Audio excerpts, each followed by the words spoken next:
Apple. അതെനിക്കറിയാം. ബാക്കിയുള്ളതൊക്കെ ഇനി ഓരോന്നോരോന്നായിട്ട് വരുമായിരിക്കും. ഇന്ന് ഇതേ ഉള്ളു ഊണിന്. എന്താ ചോറും കറിയൊന്നും വെച്ചില്ലേ? ഇല്ല, ഇതും നിന്ന് വെള്ളം കുടിച്ചാൽ മതി. വേണേ രണ്ടെണ്ണോട് തരാം. അത് നിന്റെ മറ്റവനോട് കൊടുത്താൽ മതി. നിന്റെ ഇഷ്ടത്തിന് എനിക്കോരോന്നും ചെയ്തു തരാനല്ല കാശിനോട് നിർത്തിയിരിക്കുന്നത്. എന്തോന്നാ നിനക്ക് ഇവിടെ ഇത്ര മലമറിക്കുന്ന പണി? മലമറിക്കാൻ ഇത്രയും പ്രയാസമല്ല. തർക്കുത്തരം പറയുന്നോ?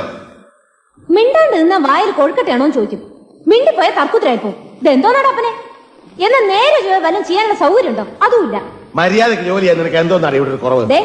എടിപൊടിന്നൊക്കെ വിളിക്കാൻ വേറെ ആളെ നോക്കണം. എന്നാ പിന്നെ നിന്നെ ഞാൻ അഴത്താരമേന്ന് വിളിക്കാം. നീ എന്റെ മോളൊന്നുമല്ല, ഇവിടുത്തെ അടുക്കളിക്കാരിയാ. എന്നെ കൊണ്ട് ഒരു നേരം ഒരു പണി ചെയ്യാൻ സാധിക്കുള്ളൂ. കിട്ടുണ്ണി, അയാൾ ഇവിടുത്തെ പേക്കൂത്ത് സഹിക്കാൻ വയ്യാതെ പോയി. എനിക്കിപ്പോ ആരാണ് ഊണെന്താ റെഡിയാത്തതെന്ന്? രാവിലെ അരി അടുപ്പത്തിടാൻ തുടങ്ങിയപ്പോഴല്ലേ വെള്ളം ചൂടാക്കാൻ പറഞ്ഞത്? എനിക്ക് ചൂടാക്കിയില്ലല്ലോ, പച്ചവെള്ളത്തിലാണല്ലോ കുളിച്ചത്. വെള്ളം ചൂടാക്കാൻ തുടങ്ങിയപ്പോഴാണ് എണ്ണ കാച്ചാൻ പറഞ്ഞത്. അത് നടന്നോ?